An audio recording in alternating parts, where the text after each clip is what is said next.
Happy Hump Day and welcome to another episode of Hornets Daily, your one-stop shop for all things Charlotte Hornets.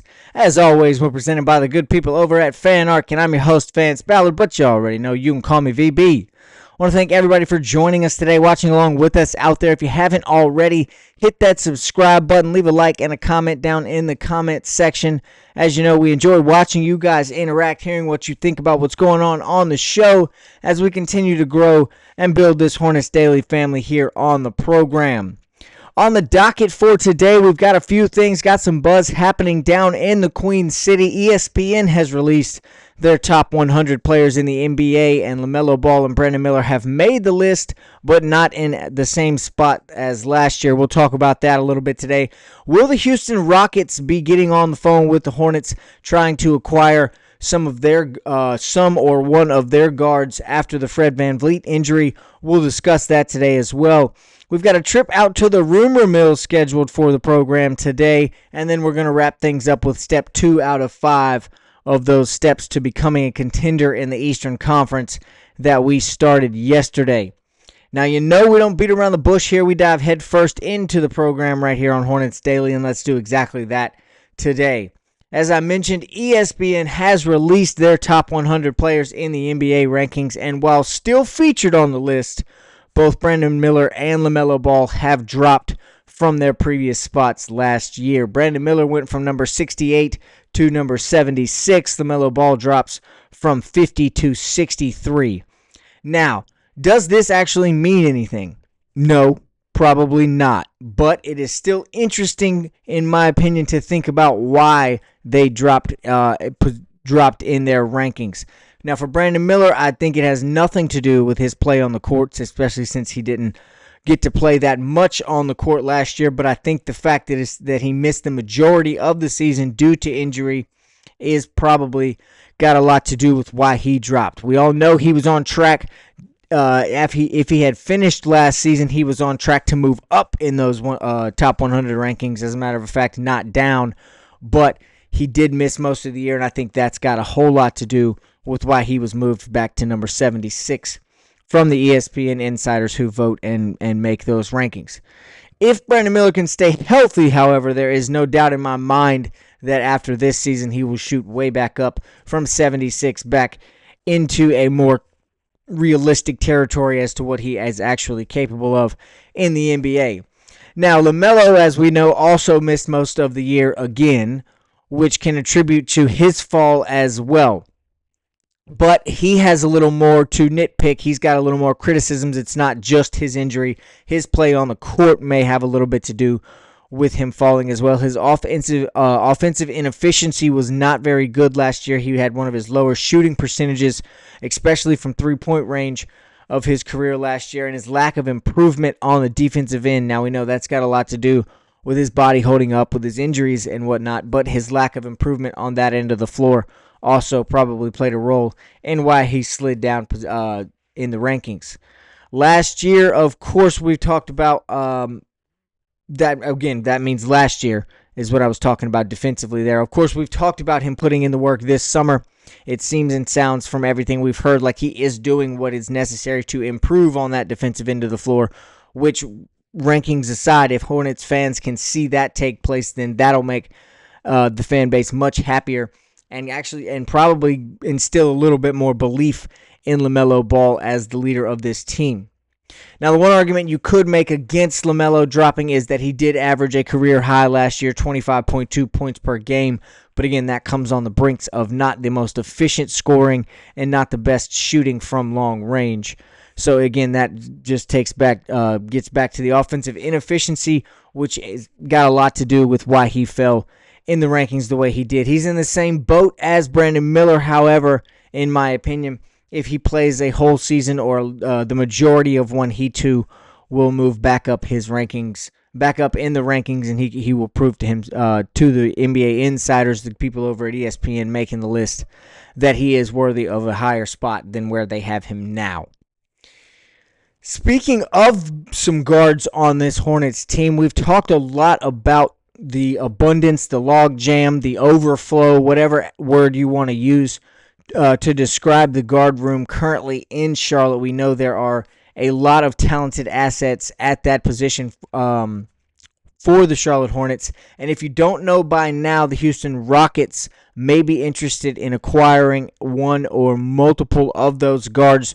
The reason for that, of course, is Fred VanVleet has torn his ACL. He's going to miss a substantial amount of time, likely out for the entire season. Now, of course, that doesn't actually directly impact the Hornets. It's not good or bad news, but it does potentially impact them if the Rockets are willing to pick up the phone and explore the options with trading for one of those guards in that Hornets room. Almost immediately after this news broke, rumors started flying about what the Rockets were going to do, who they're going to call, where they're going to go, who they're going to get, that type of thing. Several times in those rumors flying around, the Hornets were mentioned as a team that Houston could be reaching out to. We saw Bill Simmons and Zach Lowe talking about that yesterday. They brought up Colin Sexton, as did several other outlets as well. His name is the most common one being thrown around for the Hornets to try and reach out and acquire. Now, I'm not exactly sure what a package for Colin Sexton would look like. That's still going to come later on down the line with some more hypotheticals as this situation gets fleshed out a little bit more. But it does right now sound like Colin Sexton is one of the top guys on the list for the Houston Rockets, or at least the experts and the analysts think he should be. Again, you guys know how I feel about Colin Sexton. I've talked about it at length here on the program. I think he's going to be a long-term piece for this Hornets team. So if there was a phone call had about Colin Sexton, I think that the asking price from Charlotte is going to be pretty steep. It's certainly going to be much more than a Yusuf Nurkic and that's it type of deal. And I doubt that the Hornets are willing to send more assets along with Colin Sexton to the Rockets. I also don't think, even with the torn ACL, the Hornets or the Rockets are willing to swap Sexton for Fred VanVleet. I'm not sure that he would do much to help the Hornets, especially with LaMelo Ball being the primary point guard, and that being what Fred VanVleet does best is starting at the point guard position. So I don't think a straight-up move or a straight-up trade would help the Hornets. Could definitely get some assets back, maybe a first-round pick, some second-round picks, something like that, so they could bolster their future potentially. But I don't really see Colin Sexton being on the table or even on the trading block for the Hornets if the Rockets do call. That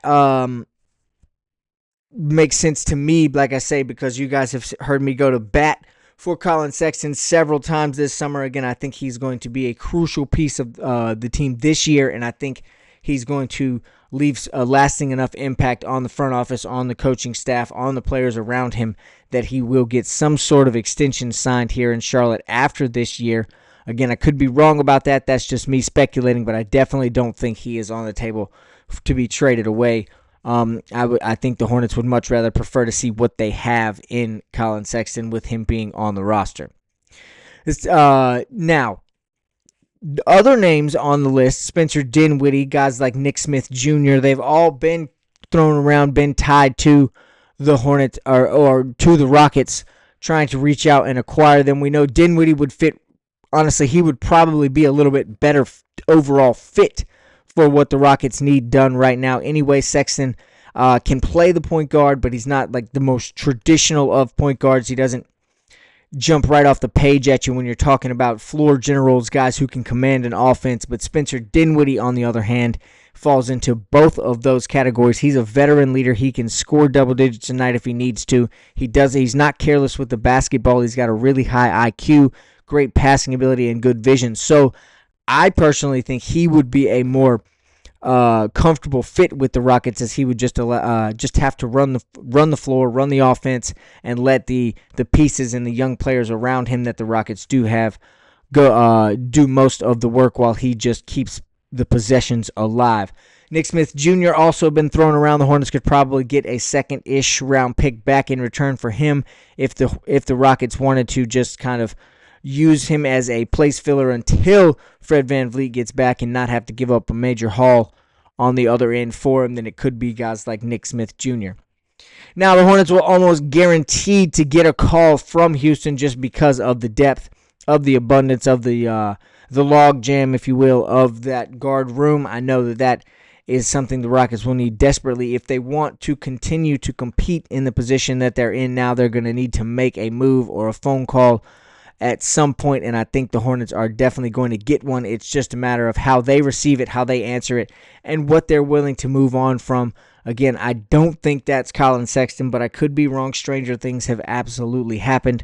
We'll just have to wait and see how that unfolds, but I do think the Rockets are in desperate need of something, some sort of solution for Van Vliet after he's gone down with a torn ACL, and it could very well be a Charlotte Hornet. Now, speaking of someone else who could very well be a Charlotte Hornet, we are going back down to our old friend, the rumor mill. It's late in September, folks, but the rumor mill never stops. Training camp's at the end of this week, just 6 days away now, yet the Hornets are still being mentioned, their name's still being thrown around. People are still saying they should do this, they should do that, they could do this. Right before the regular season starts, there's still plenty of people with plenty of opinions about what the Hornets should do. Should they make one final push for a big man before the season starts? That is the main question for this topic. That is the main question, really, for the Hornets roster at the moment as a whole. It's almost a daily thing now where we talk about the optimism created by the offseason moves, by the draft class this year, and then we cut it with, and then talk about the center position. We know that it is a lack of depth. We know that it's three pretty untrusted guys at that position, two of them unproven. Mason Plumlee, just not as exciting, or even not. He's the untrusted one, honestly. Not trusted to play 30 minutes a night. Not really sure that's in his tank at all. So we are aware of the trepidations, the issues, the struggles, the drawbacks at that center position. So should the Hornets go out and try and get Chicago Bulls big man Nikola Vucevic? That is an interesting question. Could he help bolster the paint? Absolutely. Would he be an improvement to the centers that are already on the roster? 1,000%. He's an all-star big man who would elevate the Hornets roster from the inside out. He can stretch the floor. He's an anchor on the defensive end. He is a little bit older than what the Hornets are trying to do in terms of their youth movement, but he is not aging by any means, and he's still very much either in his prime or coming into it even on that side. Making the move now as opposed to at the deadline would also allow for him to build some team chemistry. He could come in, mesh a little bit during training camp, during the preseason, and even the early part of the regular season with the guys around him and try and develop and understand more about their game as well. Now, that would be crucial because he, as one of the bigger bright spots in Vucevic's game, is his passing ability. While in the paint, he can pass the ball kind of like a guard from the big man position. He's got great vision. He's very smart with the basketball. He can find open cutters, open shooters. So it would behoove him greatly if the Hornets did try and make this move to do it now, so that he could get some time with those guys, learning their tendencies and where they need the basketball when they want it, and things of that nature. Here again, he would also be an instant upgrade on the defensive end of the floor. As I talk all the time about potential centers being added, that would allow for Musa to move down to the 4, and those two on the low block defensively, both on the glass, would be a very big problem for a lot of people going up against the Charlotte Hornets. Now, that does beg the question, what does a package, what does a trade, what does a deal for Vucevic look like? Well, Thomas Gorski at Sports Illustrated gave us the answer to that. He gave us a possible trade for Vucevic, and it's honestly quite favorable and sounds pretty good. One of my favorite ones that we've mocked up here on the show so far this summer. He included Nick Smith Jr. and Josh Green and 2 second-round picks for the Bulls big man, and I think that is a more than fair deal. We know Josh Green and his return from injury still up in the air. We're not sure exactly when that's going to happen, and even when he does, where there's no certainty that he's got a spot in the rotation with the depth and with the amount of wings and guards that have been added to this Hornets roster. If they're playing well, there's no promise that Green is even going to make his way back into the rotation. Nick Smith Jr., one of the names we've been throwing around for the better part of a month and a half, 2 months now. since we've known the Hornets have to make these roster cuts, Nick Smith Jr.'s name has been flying around as one of the 3 guys that have to be moved on from, and this would help that as we would get rid, as the Hornets would move on from 2 players, cutting that roster number down, and then only adding 1 back as well. If the Hornets could make this trade happen without giving up any core guys, any Miles Bridges, Brandon Millers, LaMelo Balls, Con Knipples, any of the young guys or any of the core guys that this team intends to build around, and also not have to move a first-round pick in the future, that would be, in my opinion, an absolute steal. It would be Jeff Peterson doing it again like he did with Colin Sexton, sending Yusef Nurkic and getting a much, much better deal back in return. If he could do something like that again, it would just go even further to validate validate is the word I'm looking for there. The words that Charles Lee has been saying about changing the culture, about building a winner here in Charlotte. And it would also show that the Hornets are very serious about winning right now this year. They're serious about improving. They really do want to make that play-in spot or even earn a playoff seed without having to go through the play-in tournament. I don't think necessarily that Vucevic would be the long-term answer. I could be wrong about that. That could change as well. But again, it would definitely raise some eyebrows, put the Hornets on the radar, show that they are serious about the rebuild and especially about doing it this year in a really down Eastern Conference. Vucevic would really help the Hornets take advantage of the weakened conference this year due to all of the injuries that we all know about and the status of the quote-unquote good teams in the Eastern Conference and how they're a little bit down. This could be the Hornets' year to take advantage of that, especially if they go out and add a guy like Vucevic. Now, if they don't forget, I'm a big advocate for the 3 guys we do have. I think Kalkbrenner is going to be much, much better than we think. I think Moussa Diabate is more than capable of figuring out how to become a center relatively early in this season and then just continuing to develop at that position. And then we know, like I said, we know what we're getting from Mason Plumlee. It's not going to be world-beating stats. It's not going to be perennial all-star, first-team NBA, any team all-NBA for that matter. But they are going to be competent. They could potentially be productive minutes. He's not going to be a downgrade. He's not going to hurt your team when he is on the floor. He can give 15 to 18 solid minutes a night. So if they don't add a Vucevic or a guy like that, I've got faith in what the Hornets do have on the roster, but there is no denying that a guy like Vucevic, who is an all-star, who is a stretch floor threat, who is an elite passer, who is a great defender, adding that and just adding depth in general would be good for that center room. I'm not going to deny that, but you know how I feel if it does not happen. As we get ready to wrap things up here on the show today, we talked yesterday, we got into our first step. We talked about Zach Roberts' 5 steps to the Hornets becoming a contender here in the East. Step 1 yesterday was get better this year. Now, that's a pretty broad statement, but we broke down on the show how the Hornets can do that. Go back and watch yesterday's program if you missed out on that. Today, we're moving on to step 2, where Zach Roberts says the Hornets have to hit on their picks in the draft. Now, you would think, didn't they just do that? Absolutely, I think it's on paper. It's the consensus agreement that not only did they hit with Knipple, but the other 3 as well. The Hornets had a fantastic draft. The possibilities of Liam McNeely being a star, moving himself, not a star this year, but becoming a star, and then this year moving himself into a real piece in the rotation, especially with the Josh Green, Grant Williams injuries lasting longer than originally planned.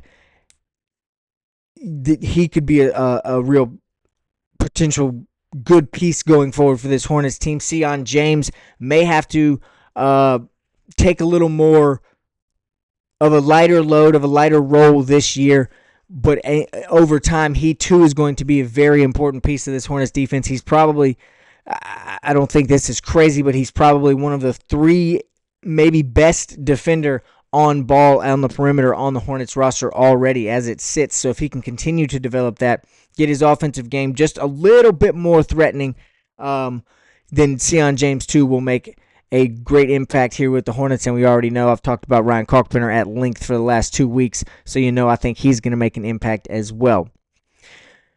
Now, It would also be naive to think that there's no chance the Hornets earn themselves a lottery pick again in 2026. I know the optimism, I know the expectations, I know the desire and the hope to get into the playoffs and to get out of that lottery position. But again, I think it would be a little bit naive to think there's no chance that happens.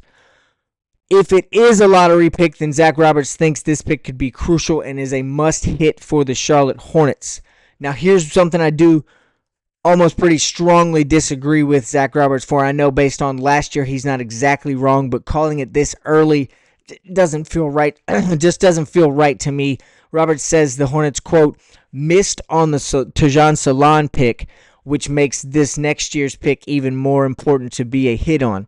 Now, again, that is a statement I disagree with. I don't think they missed on the Salon pick. I think they did exactly what they knew they were doing, what they told us they were doing, and that it was going to be a developmental process for the Frenchman at the 6th overall pick. And I think he is further, he's honestly, in my opinion, I think further along in that process than people thought he was going to be at this point in his development. He's only a second-year guy. He's only 20 years old. He is a 6'9" athletic freak who looked really, really good in the summer league. He averaged double figures in the 2 games that he played. He stayed home in America and chose to work on his game in the gym and continue to progress. His offensive game looks to have taken leaps, not just steps, but leaps forwards.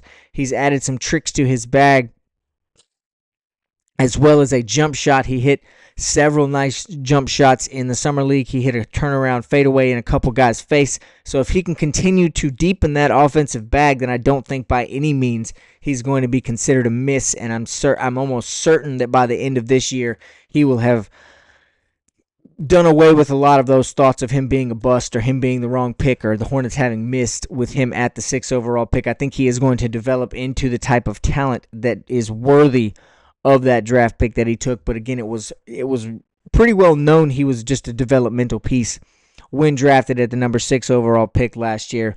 And so that I disagree with Roberts on a little bit. I don't think they missed on that pick or whiffed or he's even going to be a bust. I think he's going to be a crucial part of this team going forwards as a matter of a fact.